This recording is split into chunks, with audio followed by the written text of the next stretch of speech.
बिस्मिल्लाहिर्रहमानिर्रहीम। अस्सलाम वालेकुम। कैसे हैं आप लोग। आज मैं आप लाई हूँ अल्टे पल्टों की रेसिपी और हमारी दिल्ली वालों में बहुत मशहूर हैं ये। इसके लिए इसमें 1 टेबलस्पून कुटी हुई मिर्चें हैं, हल्दी है, नमक है, कसूरी मेथी है, कंडा है, 1 टीस्पून पिसा हुआ गरम मसाला है और 1 पाव इसमें बेसन है। बेसन के अंदर हम सारे मसाले डाल देंगे। कुटी हुई मिर्चें, हल्दी, पिसा हुआ गरम मसाला और पिसा हुआ गरम मसाला है और कसूरी मेथी को हाथ से क्रश करके वो डाल देंगे इसमें। और इसमें सॉल्ट भी ऐड कर दिया और इसमें हम 1 अंडा डालेंगे। सॉल्ट इसमें इतना डालेंगे, हम इसमें भी सॉल्ट रखेंगे और इसकी जो ग्रेवी बनाएंगे उसमें भी सॉल्ट रखेंगे। तो सॉल्ट का बहुत ध्यान रखिएगा वरना सॉल्ट इसमें ज़्यादा हो जाता है, मिर्चों का और सॉल्ट का, दोनों चीज़ों का। इसके अंदर हमने 1 अंडा भी डाल दिया। अंडे डालने से ये अल्टे पल्टे बहुत स्मूथली बनते हैं और टूटते नहीं हैं। अंडा डाला, उसके बाद हम इसको इतना पतला बैटर इसका बनाएंगे कि ना बहुत गाढ़ा हो ना बहुत पतला हो। पकौड़ों के बैटर से थोड़ा सा पतला रखेंगे, इतना भी इसको बिल्कुल गाढ़ा नहीं रखेंगे वरना तो बहुत मोटे मोटे बनेंगे, इसकी लेयर सही नहीं बनेंगी।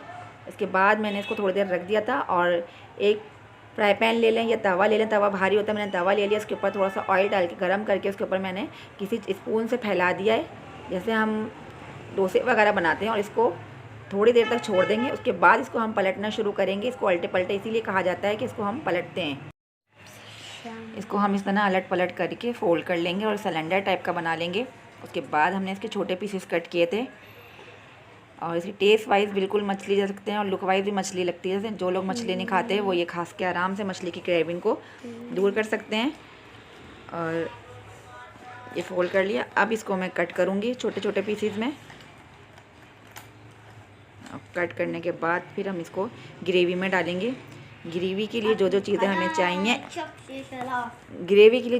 चाहिए वो मैं बता देती हूँ। मैंने एक बड़ी साइज़ की प्याज को लेके कट कर लिया था और उसको मैंने बॉईल कर लिया था। प्याज बॉईल करने से इसका मसाला थोड़ा गाढ़ा हो जाता है।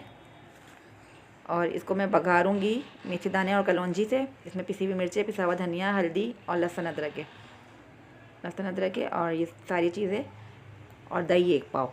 दही के अंदर मैंने सारी चीज़ें मिक्स करके ब्लेंडर में डाल के ब्लेंड कर लूँगी और मैं इसमें पानी नहीं ऐड करूँगी। दही का पानी जो है सही ब्लेंडर में यार अच्छा सा मसाला भुन जाएगा, मसाला बन जाएगा। फिर इसको मैं कलौंजी और मेथी दाने से कड़कड़ा के वो मसाला उसमें ऐड करूँगी। मिक्सचर के देखिए ब्लेंडर के अंदर मैंने इसको ब्लेंड कर लिया है। अब एक पतीले में 1 प्याला मैंने ऑयल का लिया है और कलौंजी मेथी दाना इसमें इतना कड़कड़ाएंगे कि इसकी खुशबू इसके अंदर रच बस जाए, समा जाए। और इसके अंदर फिर मैंने मसाला डाला और ये मसाले को डाल के इसको मैं कवर करके 15-20 मिनट के लिए छोड़ दूँगी। और इतना इसको भूनूंगी, जितना ये भुनेगा मसाला उतना ही टेस्टी बनेगा। अच्छी तरीके से इसको भूनिएगा कि इसमें मिर्ची धनिया की जो स्मेल होती है कच्चेपन की वो दूर हो जाए, तेल ऊपर आ जाए। जब तेल इसका ऊपर आ जाएगा तो इसका तेल मैंने निकाल लिया था एक प्याली में, क्योंकि अगर तेल इसमें रहने दूँगी तो उल्टे पलटे वो तेल जो है पी लेते हैं। तो इस बात का ध्यान रखिएगा कि तेल को आप निकाल लें।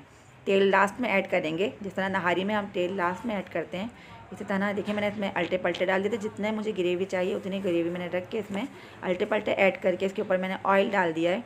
तब तक के लिए मेरे चैनल को लाइक कर दें, सब्सक्राइब कर दें, शेयर कर दें, बेल आइकन को प्रेस कर दें। आप लोगों की तरफ से हमारे लिए यही इनाम होता है, हमारी हौसला अफजाई होती है। प्लीज़ आप सब्सक्राइब कर दिया कीजिए, देख के चुपके से मत जाया कीजिए। देखिए लुक वाइज कितना अच्छा लग रहा है ये। ट्राई ज़रूर कीजिएगा। अगली रेसिपी तक के अल्लाह हाफिज़।